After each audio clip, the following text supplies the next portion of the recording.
Hi! One of the most sought after items for any NuTone intercom system as a replacement item are outdoor patio stations. Outdoor patio stations, like any outdoor stations, have a hard life because they're outdoors. They get rained on and the sun and the wind and the bugs, and they get pretty beat up over time, and oftentimes they quit working altogether for a variety of simple but easy to understand reasons. So what we're looking at here are two stations, and you may think that they're identical, but they're actually not. So these are both from an IM4006 system. This is an IS405WH. It was white when it was new. And this is a 5-inch inside station. And over here, its cousin, which looks identical, this is actually an IS409, and this is an outdoor patio station. And today I'm going to show you the differences between the two and how, with just a little bit of effort, you can convert an inside station into an outside station. Outside stations are very, very hard to come by because when any intercom system is discontinued, NuTone no longer continues to make remote stations and things for them, and whatever remaining stock of outdoor stations are left at the time they're discontinued, whether it's in NuTone's inventory back in the day or on a distributor's shelf because they have a lot of IS409s, they rapidly get bought up because outdoor stations are the ones that fail first. They're the ones that need to be replaced most often, and boom, the stock is gone. For secondary sources, you have to go to a place like eBay oftentimes to try to find a new old stock outdoor IS409. And I have seen on eBay IS409s, I've seen people that have brand new ones in the box, never been installed, and they want as much sometimes as $225 for an outdoor patio station, which is really kind of silly because that's almost 3 times what it cost when it was brand new, say in 1990. And it's a lot of money for an outdoor station. Compared to that, you can find often very good conditioned used inside stations, sometimes for as little as $25 on eBay. And that's of course much better than $225. The problem with the idea of putting an indoor station outside is that an indoor station is not weatherized. It wasn't designed to be outside. And if you put an IS405 in an outdoor application, you most likely will only get one season out of it before it starts to fail and act up and cause problem with your system. So you can't just buy a $25 IS405 and plunk it on your patio and expect it to last any length of time at all. So today I'm going to show you what the differences between an inside and an outside station are, and how you can take an inside station and turn it into an outdoor station, and it won't cost you $200 to do it. There are 3 fundamental differences between an outdoor station and an indoor station. First, the outdoor station has this rubber sheet protectant. It fits over the front of the switchboard assembly, and its purpose is it's there to do 2 things. It's there to help prevent wind from driving rain in behind the buttons and onto the switches that control the operation of the station, which would then cause short circuits and cause your system to malfunction. So you'll see when I take this apart, it sits over the front of the switchboard assembly, and also it folds down over the back and tucks underneath the bottom of the board, and it'll have a little retaining clip like that to sort of hold it in place.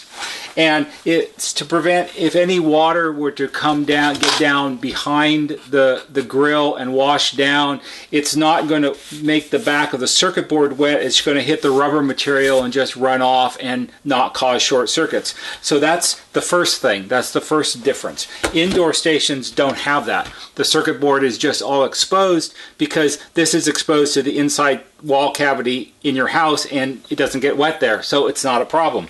The second difference is the switchboard assembly itself. Now, this is an earlier switchboard. This is a ribbon wire switchboard, and this is a 3-pair switchboard. It doesn't make any difference. The idea is the same. On outdoor patio stations, the back of the switchboard assembly is where all the solder connections are made. And when this was manufactured, after everything was soldered, it was coated with a special type of coating. It's called a conformal coating. It's a sealant that's used in electronics to make circuit boards waterproof. And so when this would have been manufactured, this would have been sprayed with conformal coating. It seals all of the connections, it seals all the metal parts, and if any water or moisture does get on it, it's not going to cause oxidation or rust or corrosion. It's just going to shed away and then eventually dry off, hopefully. So that's difference number 2. Again, indoor stations don't have conformal coating because they're inside and they're not going to get rained on. So it's really not necessary. The last difference is it has to do with the speaker cone. The speaker cones in both of these are essentially the same. They're 5-inch 25 ohm speaker cones. However, and they both have paper cones as opposed to plastic cones, because NuTone never used plastic cones in patio stations. However, in a patio station, the front of the speaker cone is coated with a waterproofing material that makes it waterproof, and it has UV light inhibitor in it. That way, again, if the wind and drives the rain and it gets through the little openings in the grill here and it gets on the paper cone, it's just, the water is just going to shed away and dry off, and it's not going to get soaked up into the paper of the cone, and it's going to last a long time. Again, inside stations, again, have paper speaker cones, but they're not coated in any way because, once again, it's not raining inside your house. So now I'm going to show you how you can buy a speaker like this for $25 on eBay and convert it into an outdoor station. So we're going to jump back and forth between inside and outside just a little bit as we go, because we want to keep the work going along smoothly, and there are certain things we need to do. The first thing we need to do is I want to take this speaker, the inside speaker, apart altogether. And the first thing we're going to do is we're going to take the speaker cone off the back of the grill. The first step to do this is to disconnect the 2 blue wires from the speaker terminals. I've showed this in other videos, but I'll show it again. What you don't necessarily want to do is grab it by the wire and pull, because if it's stuck on there, which sometimes they are, you might break the wire off the end of the connector, and then you've got a problem. You have to figure out how to reattach it. So an easier way to do it is you use a pair of small needle, or any kind of needle nose pliers, I guess, and you set the pliers up against the edge of the magnet right here. You can grab the connector and you sort of lever against the magnet and pull the connector off. So again, we're grabbing the connector, the needle nose pliers are up against the magnet. The magnet is acting as a fulcrum. The pliers are your lever, 2 of the basic tools in the world, and you pull and it slides off. That's a really easy way to do it. Get the wires out of the way. Now we're going to take the 4 screws out so we can remove the speaker from the back of the grill. It's always fun and exciting to watch me unscrew speakers on a video, I think. It's probably the high point of the whole video. Alright, so we're going to save our screws because we are going to have to reassemble. So in the metal cup, and we'll take the speaker off, and there's our paper speaker cone. We're doing the speaker first because we're going to apply the sealant material to it, and it has to dry before we put it back together. And if we do it first, by the time we get the rest of the project done, it'll be dry enough to put it back on the grill and we'll be good to go. So what do we coat this with? We use a product called the Wet Look. And the Wet Look is a product that's designed specifically to seal paper speaker cones for outdoor use. How about that? We've been using this for a really, really long time, and we've had really good success with it. It says on the back, the Wet Look makes paper cones resistant to water, humidity, sun, and salt. Best of all, it's easy to apply and cleans up with soap and water. And it does. It's actually really easy to do. So what you need is a little container. We're just going to take a little bit of this because it doesn't take very much. About that much should be plenty. Close that up. I'm just using, this is just one of those like 39-cent disposable paintbrushes. However, I do wash them out and keep using them because it's easy to clean up with soap and water. So there's no reason to just throw this away. All you do is take a little bit of the Wet Look on the brush, and I always go around here first because you want to coat all of the paper surfaces. That means the edge around here. It means the parts that are glued around the edges that glue the cone to the inside of the frame.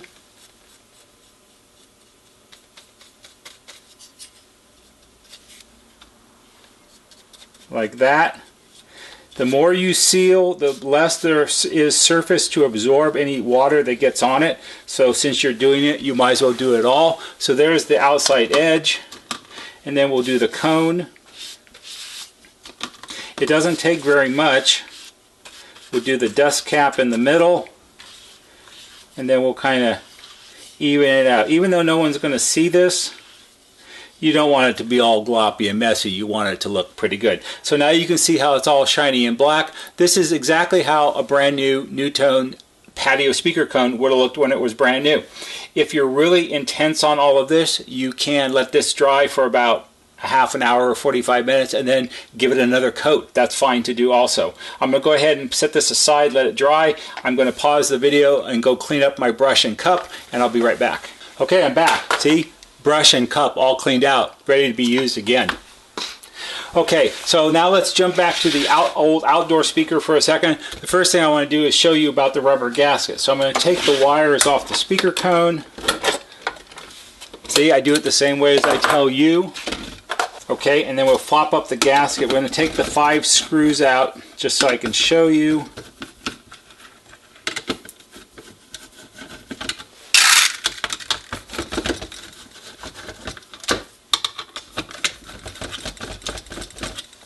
So we pull the switchboard out, and if we turn it over, you can now see, we'll put that aside, you can now see how the rubber gasket fits behind the chrome push buttons, but in front and covers up the actual switches themselves, and over here is the stem for the volume control. So to remove this, now if you're replacing an original existing station, you can reuse this. But if you don't have a station, you're going to have to make a new one of these. This is a vital part of the whole thing. So what you do at this point is you need to pull the chrome buttons off carefully, and they just pop off like this usually. And we'll save those, and then we'll take the gasket off. So now you can see the front of the switchboard. So here we have our 4 push button switches. This is a little blue relay, and this is our volume control here. If you're reusing an old one of these, or if you bought a $25 indoor station used on eBay, now's a good time to use your Deoxit D5 and follow the instructions in my remote station cleaning video and clean the push button switches and the volume control so it won't be staticky when you put it back together. When we make up replacement patio stations for customers who send their intercom systems in for repair or just for people who need to buy them, we're not working with old parts like an old gasket that can be reused. And even though this looks kind of crusty, it's got residue and junk on it from being outside for a long time, if I took this over to the sink and washed it a little bit, all of this would come off and it would just be its sort of rubbery material, and it's fine. It doesn't really matter what it looks like. Its purpose is to be a barrier against rain and water. So we're going to pretend for today that we don't have one of these because we're making up one from scratch. So that's our next part of the project, is we have to make one of these. And how we do that is we have a pattern. And this is a pattern that we made, I don't know, a long time ago. And it's for a IS405 or an IS409. It's for a 4000 series system because it has 4 holes for 4 switches. If this were for an IS309, which would be for a 3003, it would only have 3 button holes. And if it was for a 2003, it would only have 2 button holes. So different patterns for different models and all of that. This is an exact duplicate of this. And it has all of the correct size holes, and they're all spaced properly because they need to be so it lines up when you put it on. What we use is we have a roll of this rubber material, this sheet material. And this is very much like the kind of material, it's very stretchy, that they make bicycle inner tubes out of and stuff like that. So we have a big roll of it because that's how you have to buy it. It's a lifetime supply. And what we do is we just cut off an appropriate size piece to start with, and we can lay our pattern down on here. And surprisingly enough, you just trace it and mark all the holes. And if you, for the kind of material we have, if you just use a regular ballpoint pen, it marks on it really well and it's really easy to see. And then you cut it out with a pair of scissors because it's really that simple. Once you've cut out the basic shape, just like the magic of TV. Oh look, here's one that's already done. So we have the basic shape and it matches our pattern exactly. And then what we need to do is we need to mark for our holes because they have to be in the right spot. So again, we'll take our pen and we'll just trace around like this.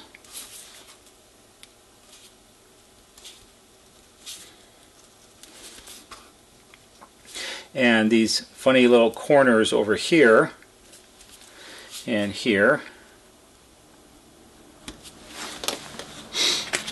And I can clearly see, I don't know if you can or not, you probably can't really, I can clearly see the marks from the pens on here. So what I'm going to do is I'm going to punch out and cut the holes out to make it work. So I do this in a couple different ways. For the funny little corners down here, I have a hole punch that I start with because that's easy, and I line it up on the curvy part, punch a hole, and line it up on the curvy part over here, and punch a hole, and then use my scissors to snip out the corners. It is important to do this just as it was done because this has to fit on the back of the grill, on the posts that hold the switchboard assembly in place, and it's all got to kind of line up. So there's those. Now for the holes themselves, what we have to do is, there are different sizes of holes. The three across the top are larger than the hole for the volume control. So for the hole for the volume control, I use my hole punch again because that's the right size. And it's easy to reach in there and get it. Like that.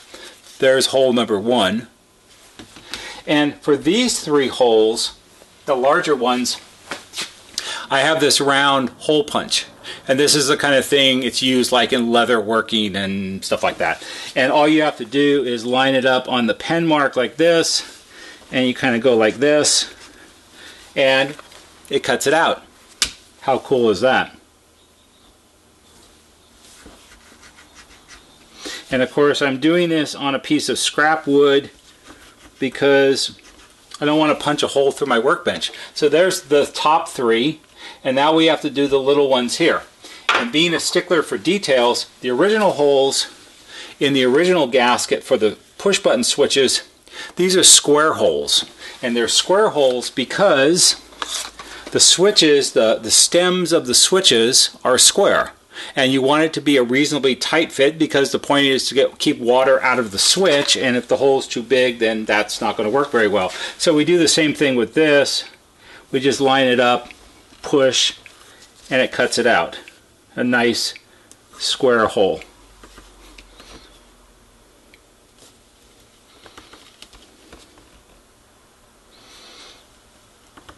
Like that. Oops. That one didn't come out all the way. There we go. And there's our reproduction gasket with all of its different holes in it. So that part is done. So we'll put that off to the side with this. And now the next thing we have to do is we have to take the switchboard assembly out of our donor IS405, the one we bought on eBay for $25, and hopefully you got free shipping with it.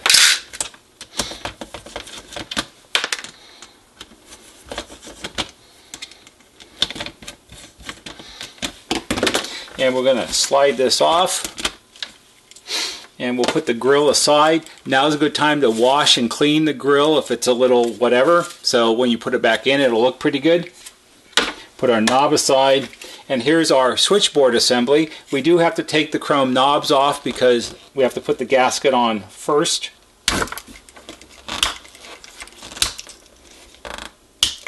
We'll put the knobs aside, and of course I know that you will all have your Deoxit D5 and clean the buttons and the volume control while it's apart because that's the time to do it. Now, what we have to do with this is we have to seal this. As we talked about in the first part of the video, outdoor stations have conformal coating on them, which is a sealant. So here's a can of conformal coating. It's called Conform. How about that? It's made by a company called Chemtronics. They make all kinds of chemicals and sprays and things that are electronic related. And this is conformal coating for electronics. And it's easy enough to find. If you have a local electronic supply store or something like that, you can go down and buy it from them. If you need to mail order it, you probably can find it on Amazon or some other place like that. I've had this can for probably 5 years, so it lasts a long time. So what I'm going to do is I'm going to take this outside and I'm going to set it up and I'm going to spray it. I'm going to spare you having to watch me do that because it's just like spraying with a spray can, so it's not that exciting. And I'll be back in a bit because we need to let it dry some. I almost forgot one important part. I was almost out to spray and then I remembered. On the back of the switchboard assembly, there are these 6 round solder pads. 1, 2, 3, 4, 5, 6. This is where the screws go that hold the switchboard onto the back of the speaker grill, like that. And when you reconnect the wires to this, the wires go under the screw, so it's where the wire connections are made. If you think about it, this is, you put the wire under the screw, tighten it down, and it sort of bites into the solder pad and makes an electrical connection, so that wire is connected to the switchboard. If you spray the switchboard with conformal coating, which is a sealant, and you spray over these big solder pads, guess what's going to happen? You're going to seal them, and the wire may not make a good connection. So there's 2 ways you can deal with this. The easiest way probably for most people is you take a little bit of blue masking tape, and you need to be a little neat about it. So we'll cut the end off square, and you can cover over just the solder pad. So you have to trim the tape so it's not too big, and like that. And what I'm going to do is I'm going to do 3 of them. And then when I get back after the conformal coating has dried, I'll show you another way you can do it if you don't want to do the tape thing. So there's 2. Actually, the tape thing is probably not a bad way to do it. It's not the way I normally do it, but I was trying to come up with a way that would be easy for you to do without it becoming a big deal. 3. So let's go ahead and do 5 of them, and I'll leave 1. I'm going to leave that one as the one I'm going to do differently. Like that.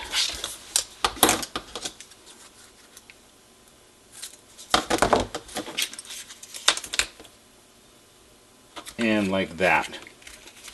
And it's perfectly okay that the tape is covering up a little bit of the circuit board area around it, because the conformal coating, what we're really sealing is all of these little shiny solder points. That's really what you don't want getting wet and corroding. The rest of it will be sealed well enough, because remember, we have the rubber gasket that goes over it also. Okay, now out to spray things. About a half an hour has passed since I took our switchboard assembly outside and sprayed it with the conformal coating, and it's dry enough to handle now. It takes about 30 minutes to become tack free, and you can maybe see here how it's a lot shinier now than it was before. That's the conformal coating sealant over everything. And if you remember, we taped off 5 of the wire connection solder pads, but we left this 6th one open so I can show you how I deal with that. And the way I normally would do that is I'm just going to sit it here in this cup, because I need to have it sort of flat like that. How about that? Okay, so the way I would normally do that here at the shop, because it's easy for me to do, is the solder pad here that wasn't covered up has conformal coating over it, so if we put the wire under the screw and tighten it down, it may not make a good connection, and that's not really what we're looking for. So what I normally would do here is I'll take my soldering iron and a little bit of solder, and I'll heat the pad up and add a little fresh solder to it and just move it around. And actually, you won't be able to hear that, but we just had a little snap sound as I heated up. It sounded a lot like Rice Krispies in a bowl.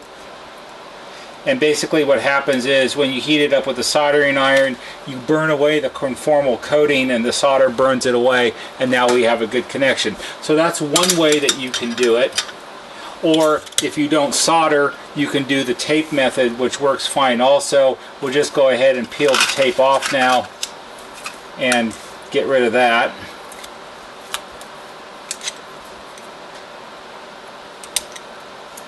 And again, even though you've covered up little corners of the board with the tape, like on this one right here, tape.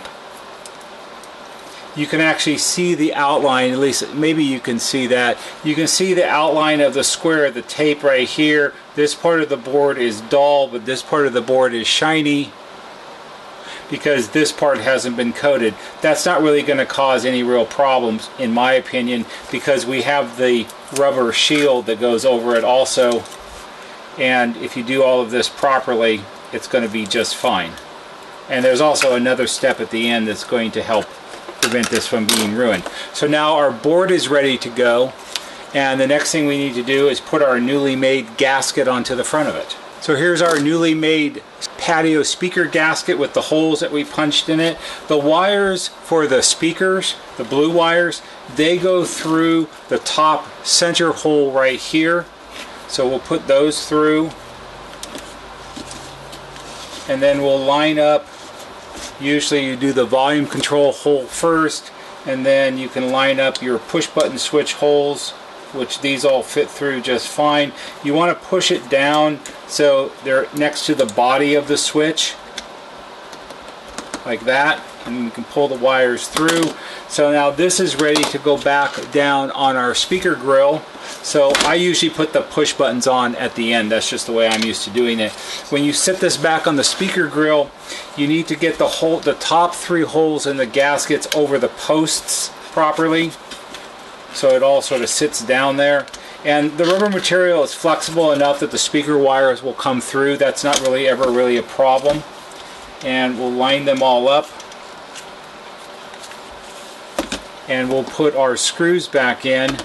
If you're doing this and your intention is to, once you get this all reassembled, to go outside and put it back on its original mounting base, you don't necessarily have to tighten all the screws down all the way. I would do at least a couple of them to hold the board in place so it's not moving around too much. Again, it's an exciting part of the video watching me put screws back in, but it's what the job is about.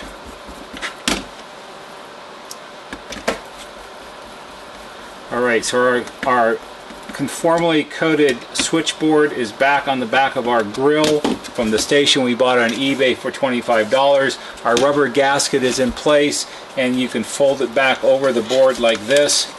You'll need some little clips if you don't have any, like these. These are little wire holding clip kind of things that you can buy at Home Depot or someplace. Originally these would have come with just one to hold it on. Being all crazy here and everything, I get all about putting 2. That way, you know, it's just to keep it from flopping back up. So now it's all closed off in the back, and the clips will hold it in place and water won't get on the board. That's the whole idea. We'll flip it over really quick. We'll make sure that the gasket is pushed down over the switches properly, and we'll put our chrome push buttons back on. I just took a rag and wiped all the smudges off of these so they look nice. Of course, while you were waiting for your conformal coating to dry, you would have cleaned your switches with your deoxit, so everything will be in good operational condition, and you won't have to take this apart to clean it again. So our buttons are back in place, and they all operate properly, and our volume control can go back on.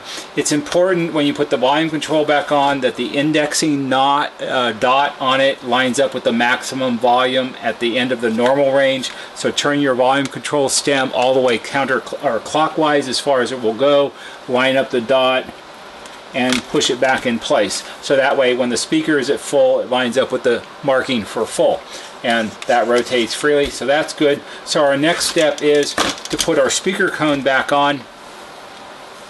Here's our treated speaker cone with the wet look. It's all dry. I'm only doing 1 coat for the video because, you know, you can put this, sometimes patio speakers, you can put the speaker cone one of 2 ways.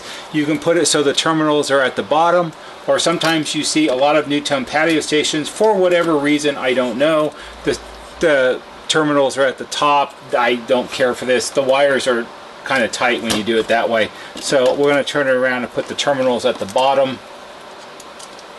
And again, you get to watch me put the screws back in.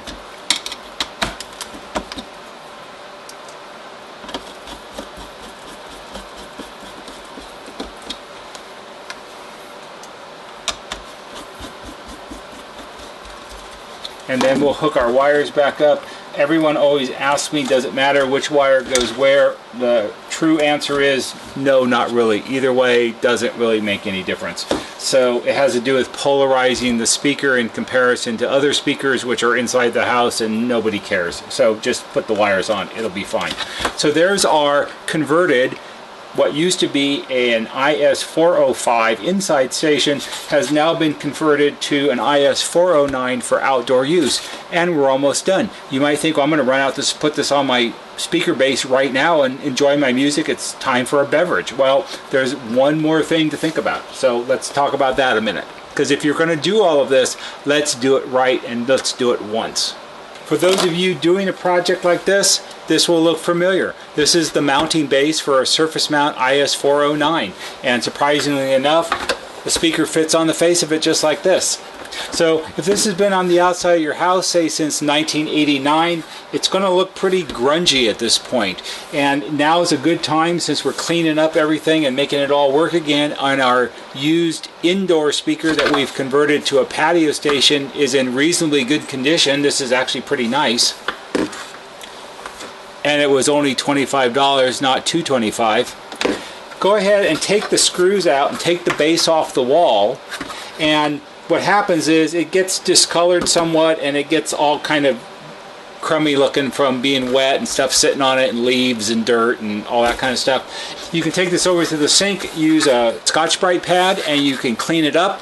If that's not quite good enough, a good way to clean this is take some powdered cleanser, you know, like Comet or one of those Ajax or one of those old-fashioned kind of cleaners. Put a little water in the powder and mix it up and make kind of a paste out of it, and it's sort of like rubbing out the paint on your car. Take the powdery Comet cleanser stuff and your Scotch-Brite pad and put some of the cleanser on here and do this a lot, and you'll be surprised. You'll clean off the surface of this, you'll get a lot of the stains and everything out of it, and you rinse it all off and dry it, and it will look, usually they're like 80% like brand new, much better and less ugly than it was before. So it's just a little bit more to do, but it will pay off in the long run because it won't look terribly ugly. Now, one last thing before you put it all back together. We all know that this is going to sit on here like this, but when this was brand new, let's prop this up a little bit, in the IS409 kit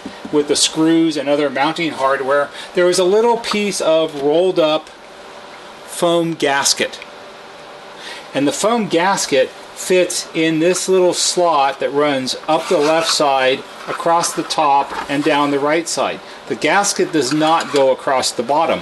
And if you look at the bottom right here, you'll see there's these little slots, these little, right here, there's 4 of them. These are like little weep holes. And the idea of this is you don't put the gasket on the bottom, and it has these little channels here. So the idea is that if any water did get down inside of the box, it would run down the box, across the bottom, which is kind of slanted, and run out through the weep holes. So the water that might get in there has a place to run out and go away. And so you don't want to seal those up.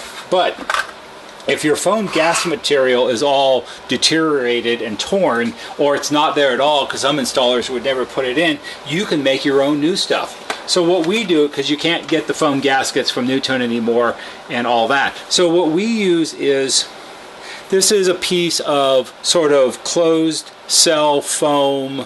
It's a drawer liner material. I think it's made by, I forget who it's made by now. I knew 5 minutes ago who made it. You can buy it at the hardware store. It's that company that makes all kinds of drawer liner materials and stuff like that. It's not very thick. It's about maybe 1/8 of an inch thick or so, and it comes in rolls, and it's really, really strong, and we use it for a lot of different things. It sort of has this texture on it. And what you can do is you take a piece of that and a straight edge, and you can use a really sharp razor blade or a utility knife, and you can cut it into these little square pieces like this, which is very similar to the foam gasket that came with the speaker when it was new. This actually might be better. And here I have a piece that I made, and we do this when we make these up for people. And you put the foam gasket in like this, and you run it up the side, and then you run it across the top, and then you run it down here. and then it's a little short, so then you can put a little short piece in there. And the idea of this is it fills up the gap in the channel, and then when you take your speaker that you have all converted and cleaned up and will work really well, and you sit this on here on the base in like this where it lines up, when you put the screws back in to hold the speaker to the base and you tighten it down, it squeezes the edge of the speaker grill into the channel and compresses the gasket and makes it waterproof. And I have taken speakers off the wall like this, take the speaker part off the base, and they've been outside since like 1986, and the outsides are just horribly dirty and gross and water stained and all like that. You can take it off and look at the inside, and the inside is like brand new because this seals it up really, really well and does a really good job. So you can make your own little gasket things also like we do. That's pretty much the ins and outs of buying an inexpensive $25 IS405 inside station and converting it into an IS409 for outdoor use. You can do this with outdoor stations for all sorts of models. IS209s for 2003s, IS309s for 3003s, ISA 445s and IS445s for the 4406 systems, IS 335s and ISA 335s for the 3303 system. It would also work for the IM3204. Those would be IS 329 speakers. All of those can easily be converted from indoor to outdoor with this same basic thing.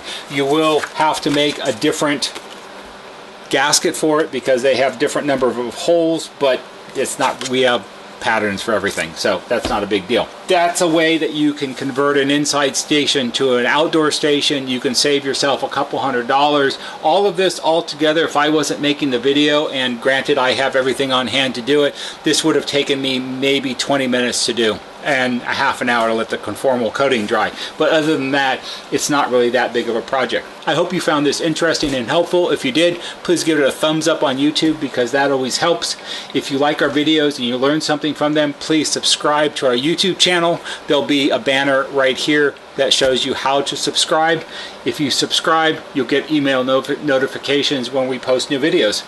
That's all for today. See you on the next video.